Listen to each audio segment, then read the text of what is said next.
स्वागत है आप सभी का। आज हम सामाजिक अंकेक्षण से संबंधित एमसीक्यू प्रश्न हल करेंगे जो आगामी एग्जाम एडीओ की तैयारी में महत्वपूर्ण भूमिका निभाएंगे। पिछले की क्लास में हमने सामाजिक अंकेक्षण से कुल 50 प्रश्न हल किए। उसी कड़ी में आज लगभग 50 प्लस प्रश्न हल करेंगे। तो चलिए शुरू करते हैं। आपका पहला सवाल है, सामाजिक अंकेक्षण का प्राथमिक उद्देश्य क्या है? ए. सरकारी खर्च की निगरानी करना।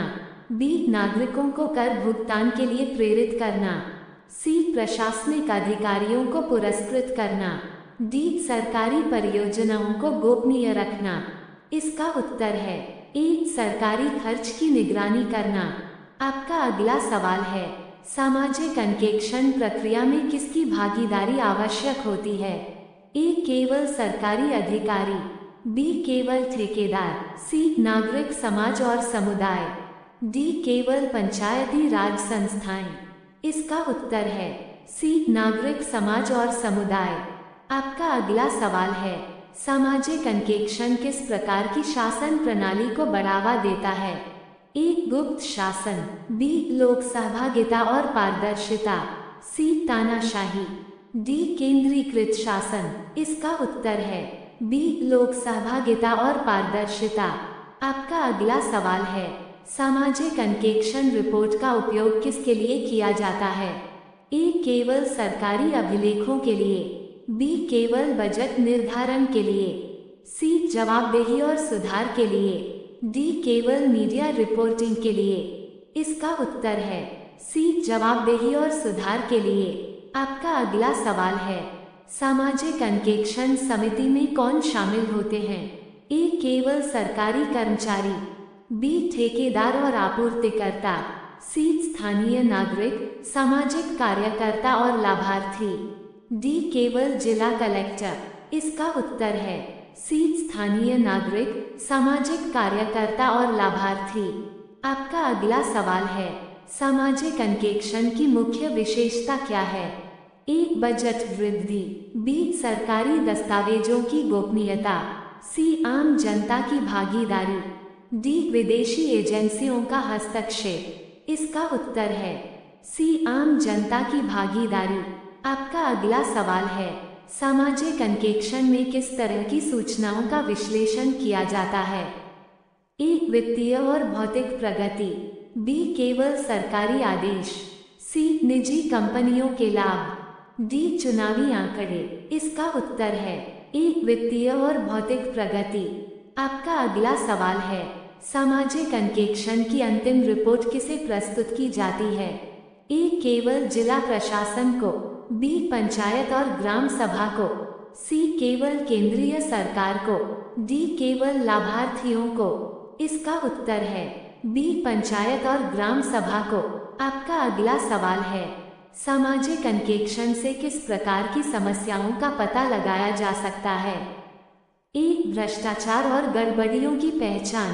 बी. वैज्ञानिक खोज। सी. प्राकृतिक आपदाओं की भविष्यवाणी। डी. विदेशी व्यापार नीतियां। इसका उत्तर है ए. भ्रष्टाचार और गड़बड़ियों की पहचान। आपका अगला सवाल है, सामाजिक अंकेक्षण के निष्कर्षों को लागू करने की जिम्मेदारी किसकी होती है? ए. केवल नागरिक समाज की। बी. सरकार और प्रशासन की। सी. केवल विपक्षी दलों की। डी. केवल मीडिया की। इसका उत्तर है बी. सरकार और प्रशासन की। आपका अगला सवाल है, भारत में एमजीएनआरईजीए में सामाजिक अंकेक्षण को कब अनिवार्य किया गया था? ए. 2005। बी. 2008। सी. 2011। डी. 2015। इसका उत्तर है बी. 2008। आपका अगला सवाल है, सामाजिक अंकेक्षण के दौरान कौन से उपकरण उपयोग किए जाते हैं? ए. प्रश्नावली, जनसुनवाई, अभिलेखों की समीक्षा। बी. गुप्त मतदान। सी. केवल मीडिया रिपोर्ट। डी. केवल सरकारी आदेश। इसका उत्तर है ए. प्रश्नावली, जनसुनवाई, अभिलेखों की समीक्षा। आपका अगला सवाल है, सामाजिक अंकेक्षण को किस सरकारी अधिनियम से मजबूती मिलती है? ए. सूचना का अधिकार अधिनियम 2005। बी कंपनी अधिनियम 2013, सी जीएसटी अधिनियम 2017, डी साइबर सुरक्षा अधिनियम। इसका उत्तर है ए सूचना का अधिकार अधिनियम 2005। आपका अगला सवाल है, सामाजिक अंकेक्षण किस क्षेत्र में सबसे अधिक प्रभावी होता है? ए ग्रामीण विकास, बी अंतरिक्ष अनुसंधान, सी निजी उद्योग, डी रक्षा उत्पादन। इसका उत्तर है ए ग्रामीण विकास। आपका अगला सवाल है, सामाजिक अंकेक्षण का अंतिम उद्देश्य क्या है? ए भ्रष्टाचार को खत्म करना और जवाबदेही बढ़ाना, बी केवल सरकारी खर्च कम करना, सी केवल नई योजनाएं बनाना, डी निजीकरण को बढ़ावा देना।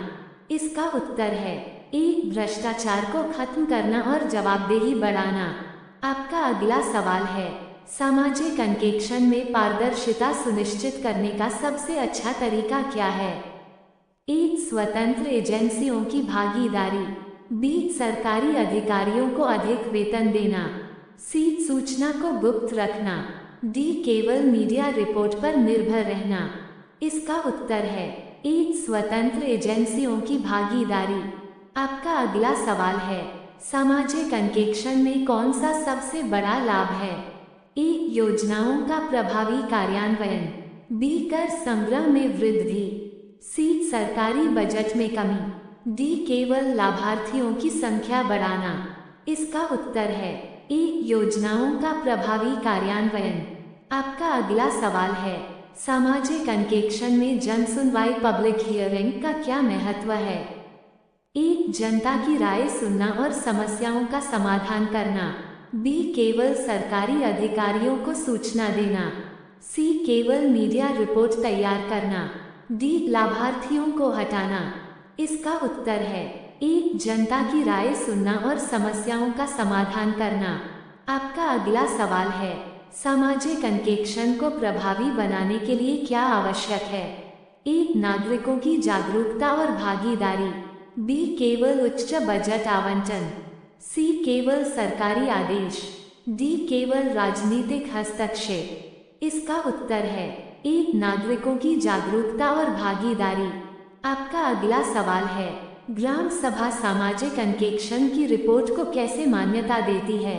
ए जन सुनवाई और अनुमोदन के बाद, बी केवल सरकारी आदेश से, सी केवल जिला कलेक्टर के निर्णय से, डी केवल मीडिया रिपोर्टिंग से।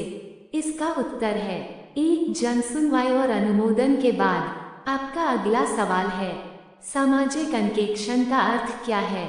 ए सरकारी नीतियों की गोपनीय समीक्षा, बी सरकारी योजनाओं की खुली जांच और निगरानी, सी केवल सरकारी कर्मचारियों की वेतन समीक्षा, डी केवल निजी कंपनियों का ऑडिट। इसका उत्तर है बी सरकारी योजनाओं की खुली जांच और निगरानी।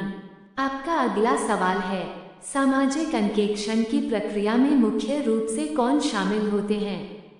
ए केवल सरकारी अधिकारी, बी पंचायत सदस्य, नागरिक और सामाजिक कार्यकर्ता, सी केवल लाभार्थी, डी केवल वित्तीय संस्थाएं। इसका उत्तर है बी पंचायत सदस्य, नागरिक और सामाजिक कार्यकर्ता। आपका अगला सवाल है, सामाजिक अंकेक्षण में कौन सी मुख्य गतिविधि होती है? ए योजनाओं की गोपनीय समीक्षा, बी योजनाओं से संबंधित दस्तावेजों की सार्वजनिक जांच, सी सरकारी नीतियों का प्रचार, डी केवल राजनीतिक दलों की भागीदारी। इसका उत्तर है बी योजनाओं से संबंधित दस्तावेजों की सार्वजनिक जांच। आपका अगला सवाल है, ग्राम सभा में सामाजिक अंकेक्षण का क्या महत्व है? ए योजनाओं में पारदर्शिता और जवाबदेही बढ़ाने के लिए, बी सरकारी अधिकारियों को पुरस्कृत करने के लिए, सी केवल बजट बढ़ाने के लिए, डी केवल ठेकेदारों की निगरानी के लिए। इसका उत्तर है ए योजनाओं में पारदर्शिता और जवाबदेही बढ़ाने के लिए। आपका अगला सवाल है, सामाजिक अंकेक्षण में कौन सा दस्तावेज सबसे अधिक महत्वपूर्ण होता है? ए लाभार्थियों की सूची, बी खर्च की जानकारी और योजना की प्रगति रिपोर्ट, सी केवल सरकारी आदेश, डी केवल बजट रिपोर्ट। इसका उत्तर है बी खर्च की जानकारी और योजना की प्रगति रिपोर्ट। आपका अगला सवाल है, सामाजिक अंकेक्षण की प्रभावशीलता बढ़ाने के लिए क्या आवश्यक है? ए नागरिकों की जागरूकता और सक्रिय भागीदारी, बी केवल उच्च स्तरीय प्रशासनिक हस्तक्षेप, सी केवल मीडिया रिपोर्टिंग, डी केवल राजनीतिक दबाव। इसका उत्तर है ए नागरिकों की जागरूकता और सक्रिय भागीदारी। आपका अगला सवाल है, सामाजिक अंकेक्षण का परिणाम किस रूप में सामने आता है? ए योजनाओं की पारदर्शिता और गड़बड़ियों की पहचान, बी केवल सरकारी खर्च में वृद्धि, सी केवल भ्रष्टाचार को छिपाना, डी केवल राजनीतिक विवाद बढ़ाना। इसका उत्तर है ए योजनाओं की पारदर्शिता और गड़बड़ियों की पहचान। आपका अगला सवाल है, सामाजिक अंकेक्षण में जनसुनवाई का क्या उद्देश्य होता है? ए जनता की राय लेना और समस्याओं का समाधान करना, बी केवल सरकारी कर्मचारियों को लाभ पहुंचाना, सी केवल राजनीतिक दलों की मदद करना, डी लाभार्थियों को हटाना। इसका उत्तर है ए जनता की राय लेना और समस्याओं का समाधान करना। आपका अगला सवाल है, भारत में सामाजिक अंकेक्षण सबसे अधिक किस क्षेत्र में लागू होता है? ए ग्रामीण विकास और रोजगार योजनाओं में, बी अंतरिक्ष अनुसंधान में, सी रक्षा परियोजनाओं में, डी निजी उद्योगों में। इसका उत्तर है ए ग्रामीण विकास और रोजगार योजनाओं में। आपका अगला सवाल है, सामाजिक अंकेक्षण से किस प्रकार की समस्याओं की पहचान की जा सकती है? ए भ्रष्टाचार और धन की हेराफेरी, बी वैज्ञानिक अनुसंधान की प्रगति, सी प्राकृतिक आपदाओं की भविष्यवाणी, डी खेल प्रतियोगिताओं के परिणाम। इसका उत्तर है ए भ्रष्टाचार और धन की हेराफेरी। आपका अगला सवाल है, सामाजिक अंकेक्षण को सफल बनाने के लिए कौन से कारक महत्वपूर्ण हैं? ए पारदर्शिता, नागरिक भागीदारी और जवाबदेही, बी केवल उच्च स्तरीय प्रशासनिक हस्तक्षेप, सी केवल राजनीतिक दलों की सहमति, डी केवल मीडिया रिपोर्टिंग। इसका उत्तर है ए पारदर्शिता, नागरिक भागीदारी और जवाबदेही। आपका अगला सवाल है, एमजीएनआरईजीए में सामाजिक अंकेक्षण क्यों आवश्यक है? ए कार्य की गुणवत्ता और धन व्यय की निगरानी के लिए, बी केवल राजनीतिक दलों के प्रचार के लिए, सी केवल मजदूरों की संख्या बढ़ाने के लिए, डी केवल बजट बढ़ाने के लिए। इसका उत्तर है ए कार्य की गुणवत्ता और धन व्यय की निगरानी के लिए। आपका अगला सवाल है, सामाजिक अंकेक्षण प्रक्रिया में सबसे महत्वपूर्ण कदम कौन सा है? ए दस्तावेजों की सार्वजनिक समीक्षा, बी केवल प्रशासनिक रिपोर्ट तैयार करना, सी केवल लाभार्थियों को सूचीबद्ध करना, डी केवल ठेकेदारों का चयन करना। इसका उत्तर है ए दस्तावेजों की सार्वजनिक समीक्षा। आपका अगला सवाल है, सामाजिक अंकेक्षण के दौरान जनता किन प्रश्नों को उठा सकती है?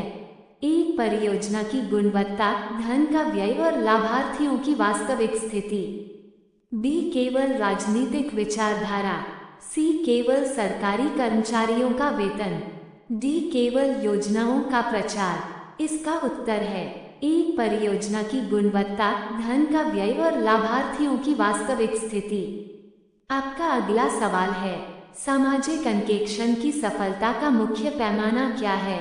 ए जनता की भागीदारी और पारदर्शिता, बी केवल सरकारी अधिकारियों की संख्या, सी केवल बजट की वृद्धि, डी केवल मीडिया रिपोर्टिंग। इसका उत्तर है ए जनता की भागीदारी और पारदर्शिता। आपका अगला सवाल है, सामाजिक अंकेक्षण किस अधिनियम के अंतर्गत लागू किया गया है? ए सूचना का अधिकार अधिनियम 2005, बी भारतीय दंड संहिता 1860, सी कंपनी अधिनियम 2013, डी आयकर अधिनियम 1961। इसका उत्तर है ए सूचना का अधिकार अधिनियम 2005। आपका अगला सवाल है, सामाजिक अंकेक्षण का सबसे महत्वपूर्ण लाभ क्या है? ए योजनाओं में पारदर्शिता और जवाबदेही बढ़ती है, बी केवल सरकारी बजट कम होता है, सी केवल ठेकेदारों को लाभ मिलता है, डी केवल मीडिया को जानकारी मिलती है। इसका उत्तर है ए, योजनाओं में पारदर्शिता और जवाबदेही बढ़ती है। आपका अगला सवाल है, ग्राम सभा में सामाजिक अंकेक्षण रिपोर्ट को कैसे प्रस्तुत किया जाता है? ए, जनसुनवाई और विस्तृत चर्चा के बाद, बी केवल मीडिया रिपोर्टिंग के माध्यम से, सी केवल जिला कलेक्टर के माध्यम से, डी केवल राजनीतिक पार्टियों के माध्यम से। इसका उत्तर है ए, जनसुनवाई और विस्तृत चर्चा के बाद। आपका अगला सवाल है, सामाजिक अंकेक्षण में पारदर्शिता बनाए रखने के लिए क्या आवश्यक है? ए, दस्तावेजों की सार्वजनिक उपलब्धता, बी केवल गोपनीयता बनाए रखना, सी केवल ठेकेदारों की समीक्षा, डी केवल सरकारी आदेश। इसका उत्तर है ए, दस्तावेजों की सार्वजनिक उपलब्धता। आपका अगला सवाल है, सामाजिक अंकेक्षण का अंतिम उद्देश्य क्या होता है? ए, सरकारी योजनाओं की सफलता सुनिश्चित करना, बी केवल प्रशासनिक खर्च बढ़ाना, सी केवल राजनीतिक लाभ प्राप्त करना, डी केवल बजट बढ़ाना। इसका उत्तर है ए, सरकारी योजनाओं की सफलता सुनिश्चित करना। आपका अगला सवाल है, सामाजिक अंकेक्षण की रिपोर्ट को कौन अनुमोदित करता है? ए, जिला कलेक्टर, बी ग्राम सभा, सी केवल राज्य सरकार, डी केवल केंद्र सरकार। इसका उत्तर है बी ग्राम सभा। आपका अगला सवाल है, सामाजिक अंकेक्षण की प्रक्रिया में कौन सा कदम शामिल नहीं होता है? ए, दस्तावेजों की समीक्षा, बी गुप्त मतदान, सी जन सुनवाई, डी निष्कर्षों का सार्वजनिक प्रदर्शन। इसका उत्तर है बी गुप्त मतदान। आपका अगला सवाल है, सामाजिक अंकेक्षण का मुख्य लाभ क्या है? ए, सरकारी योजनाओं की पारदर्शिता बढ़ाना, बी सरकारी खर्च में वृद्धि, सी केवल लाभार्थियों की संख्या बढ़ाना, डी केवल सरकारी कर्मचारियों का वेतन बढ़ाना। इसका उत्तर है ए, सरकारी योजनाओं की पारदर्शिता बढ़ाना। आपका अगला सवाल है, सामाजिक अंकेक्षण में कौन सा संगठन महत्वपूर्ण भूमिका निभा सकता है? ए, गैर सरकारी संगठन NGOs, बी केवल कॉर्पोरेट कंपनियां, सी केवल राजनीतिक दल, डी केवल पुलिस विभाग। इसका उत्तर है ए, गैर सरकारी संगठन NGOs। आपका अगला सवाल है, सामाजिक अंकेक्षण प्रक्रिया में किसे जवाबदेह ठहराया जाता है? ए, केवल लाभार्थियों को, बी सरकारी अधिकारी, पंचायत और ठेकेदार, सी केवल मीडिया को, डी केवल राज्य सरकार को। इसका उत्तर है बी सरकारी अधिकारी, पंचायत और ठेकेदार। आपका अगला सवाल है, सामाजिक अंकेक्षण में किस प्रकार की जानकारी को सार्वजनिक किया जाता है? ए, सरकारी खर्च और कार्य प्रगति, बी केवल गुप्त सरकारी दस्तावेज, सी केवल निजी कंपनियों का डेटा, डी केवल व्यक्तिगत जानकारी। इसका उत्तर है ए, सरकारी खर्च और कार्य प्रगति। आपका अगला सवाल है, कौन सा कारक सामाजिक अंकेक्षण की सफलता सुनिश्चित करता है? ए, नागरिकों की भागीदारी और पारदर्शिता, बी केवल अधिक बजट आवंटन, सी केवल सरकारी नियंत्रण, डी केवल राजनीतिक हस्तक्षेप। इसका उत्तर है ए, नागरिकों की भागीदारी और पारदर्शिता। आपका अगला सवाल है, भारत में सामाजिक अंकेक्षण का पहला प्रमुख उदाहरण किस राज्य में देखा गया था? ए, राजस्थान, बी उत्तर प्रदेश, सी महाराष्ट्र, डी तमिलनाडु।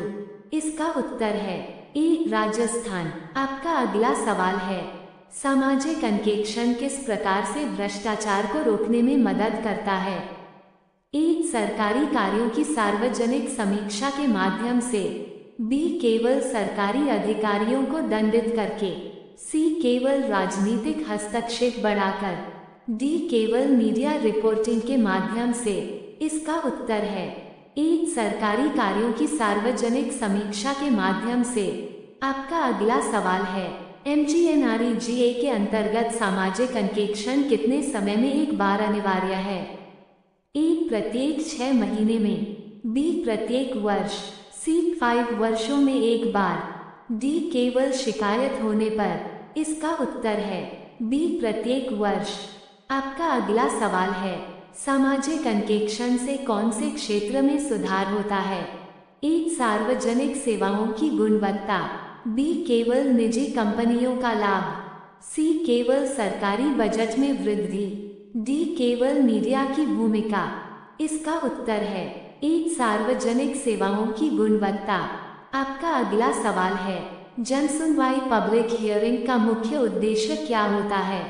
ए जनता को सरकारी योजनाओं की जानकारी देना और गड़बड़ियों की पहचान करना, बी केवल सरकारी कर्मचारियों को सम्मानित करना, सी केवल बजट आवंटन तय करना, डी केवल मीडिया को सूचना देना।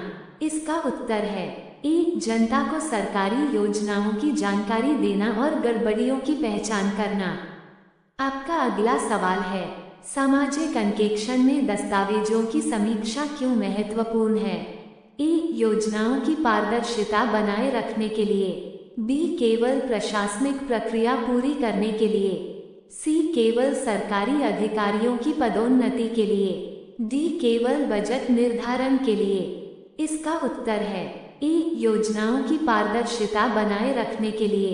आपका अगला सवाल है, सामाजिक अंकेक्षण किस प्रकार की योजनाओं में सबसे अधिक उपयोगी होता है? ए ग्रामीण विकास और रोजगार योजनाओं में, बी अंतरिक्ष अनुसंधान में, सी रक्षा परियोजनाओं में, डी निजी बैंकिंग में। इसका उत्तर है ए ग्रामीण विकास और रोजगार योजनाओं में। आपका अगला सवाल है, सामाजिक अंकेक्षण रिपोर्ट को प्रभावी बनाने के लिए क्या आवश्यक है? ए निष्कर्षों को सार्वजनिक करना और सुधारात्मक कार्रवाई सुनिश्चित करना, बी केवल गोपनीयता बनाए रखना, सी केवल सरकारी अधिकारियों को जानकारी देना, डी केवल बजट आवंटन बढ़ाना। इसका उत्तर है ए निष्कर्षों को सार्वजनिक करना और सुधारात्मक कार्रवाई सुनिश्चित करना। आपका अगला सवाल है, कौन सा अधिनियम सामाजिक अंकेक्षण को सबसे अधिक समर्थन देता है?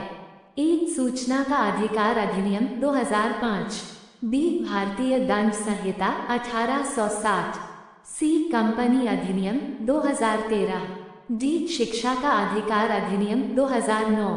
इसका उत्तर है ए सूचना का अधिकार अधिनियम 2005। आपका अगला सवाल है, ग्राम सभा सामाजिक अंकेक्षण की रिपोर्ट को कैसे स्वीकृत करती है?